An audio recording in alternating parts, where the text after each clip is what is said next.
Bonjour frères et sœurs, je vous salue dans la paix de notre Seigneur. Je viens avec cette vidéo pour vous raconter quelque chose qui m'est arrivé il y a très peu de temps.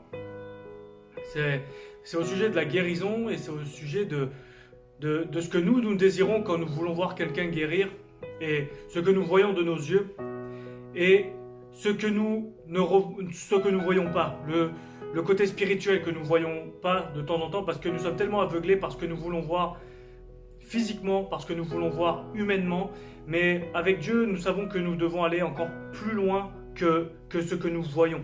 Nous devons vraiment rentrer en sa présence, rentrer en esprit, en vérité, pour comprendre vraiment quand Dieu est en train d'agir. Beaucoup de fois, nous n'arrivons pas à comprendre quand Dieu est en train d'agir, parce que nous sommes tellement fixés sur tout ce qui est humain, nous sommes tellement fixés sur ce qui est physique, que notre esprit n'est pas concentré sur ce qui se passe vraiment spirituellement autour de nous. Il y a quelques jours, le Seigneur m'avait mis à cœur de prier pour une sœur, qui a une maladie. Et pendant 2 semaines, le Seigneur me disait, il faut que tu pries pour elle, pour qu'elle puisse guérir. Et je ne le faisais pas parce que je me suis dit, c'est des personnes qui me connaissent et c'est des personnes qui qu'est-ce qu'ils vont penser de moi si ça ne fonctionne pas? Qu'est-ce qu'ils vont penser? C'est le côté charnel. Et malheureusement, de temps en temps, c'est ce qui se passe autour de nous.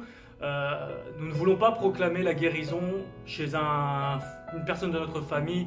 Nous avons peur de proclamer la guérison en face d'eux. Quand nous sommes bien sûr en prière, nous n'avons pas peur de le faire. Mais quand nous sommes à côté d'eux, nous avons peur d'imposer les mains, nous avons peur de faire certaines choses.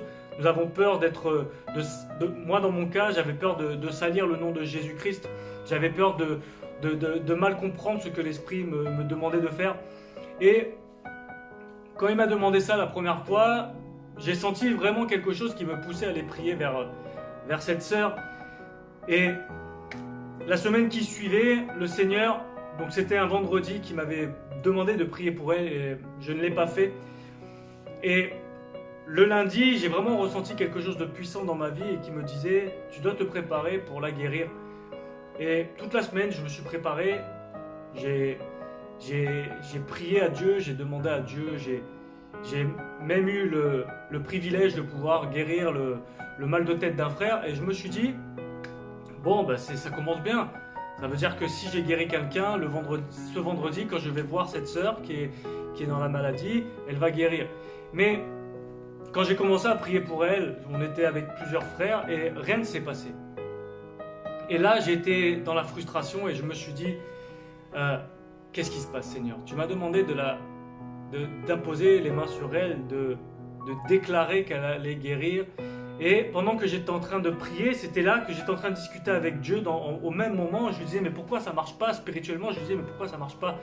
Et Dieu m'a fait comprendre que, tout simplement, cette personne devait guérir, oui, mais c'est son cœur que je veux, premièrement. Elle me connaît depuis longtemps, mais elle a des blessures qu'elle n'a pas encore guéries. Et j'étais en train de me dire, mais Seigneur, elle est là la réalité avec toi, elle est là la vérité avec toi.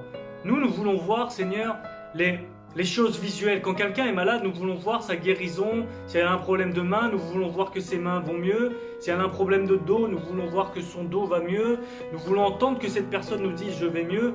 Mais toi, ce que tu recherches premièrement, Seigneur, c'est le cœur de la personne. C'est blesser, c'est enlever ses blessures, la guérir, penser ses cicatrices.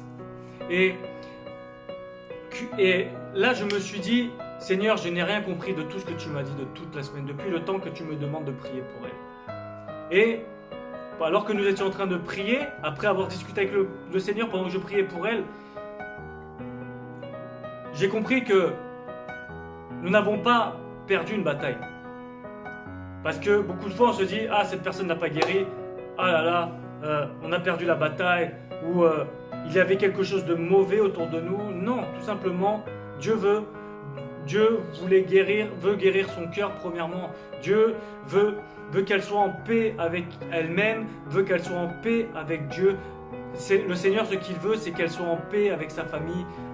Et je me disais, beaucoup de fois, je ne comprenais pas ce que le Seigneur voulait. Et cette fois, j'ai vraiment compris que le Seigneur, ce qu'il désire, c'est guérir notre cœur. Beaucoup de fois, mon frère, ma soeur, ne te frustre pas si des gens que tu connais ne guérissent pas. Parce que tout simplement, Dieu veut guérir leur cœur premièrement. Toutes les personnes que Jésus a guéries, oui, il a guéri leur corps, il a guéri les choses qui n'étaient pas guérissables pour l'homme.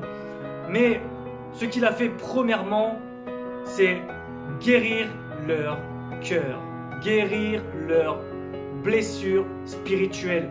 Quand les personnes allaient vers Jésus et leur disaient à Jésus, « Tu es le seul qui puisse me sauver, tu es le seul qui puisse me guérir, tu es le seul qui puisse me rendre la vue, tu es le seul qui puisse me faire marcher de nouveau, tu es le seul, Seigneur. » Dans ce moment-là, ils ont commencé à déclarer que Jésus-Christ était le seul Sauveur et Seigneur, que Jésus-Christ était le seul qui pouvait les aider. Et ils ont reconnu à travers ces paroles que seulement Jésus-Christ avait le pouvoir de les guérir.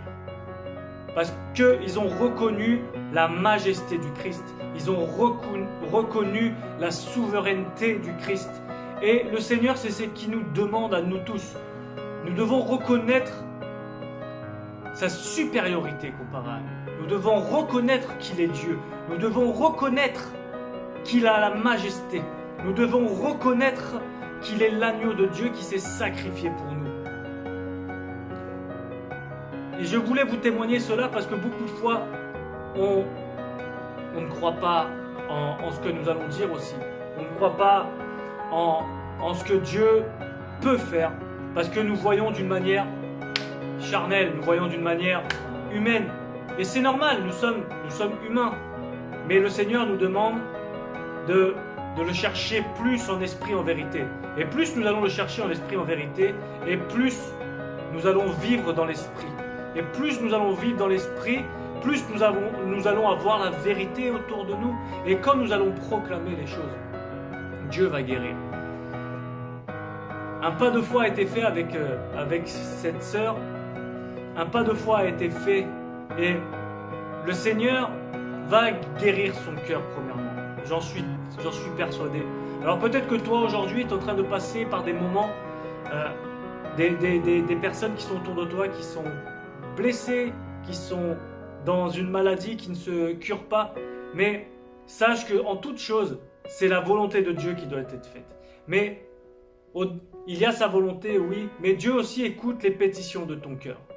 Alors le Seigneur, il le sait très bien, parce qu'il s'est écrit dans sa parole, si il est bon pour toi, ce que tu es en train de demander à Dieu, que lui, pour lui c'est quelque chose de bon, alors il va l'exaucer. Il va faire en sorte que ta prière soit entendue. Comme dit la parole, demandez et vous recevrez. Mais, elle nous dit aussi la parole, vous demandez, mais vous le faites mal. Vous demandez mal. Aujourd'hui, frères et sœurs, voilà, si tu as quelque chose à demander à Dieu, ne le fais pas par orgueil. Ne le fais pas pour ton moi-je. Aujourd'hui, nous voyons beaucoup, j'ai déjà exhorté des frères à prier, mais le constat était le même. Ils priaient pour eux-mêmes au final. Mais la volonté de Dieu, la volonté de Dieu est au-dessus de tout. La volonté de Dieu est au-dessus de ta volonté. Alors, tu peux lui demander des choses à Dieu. Demandez, vous recevrez, oui. Mais si tu demandes mal, vas-tu recevoir? Ou si, il va te montrer, tu as reçu ce que tu m'as demandé. Mais je te montre que ce n'est pas la bonne chose. Alors, apprenons à demander à Dieu. Apprenons, comme dit la parole, enseigne-moi ta volonté. Que Dieu puisse vraiment nous enseigner sa volonté à chacun. Que Dieu puisse nous apprendre à imposer les mains si nous ne savons pas le faire. Dans sa parole, tout est écrit.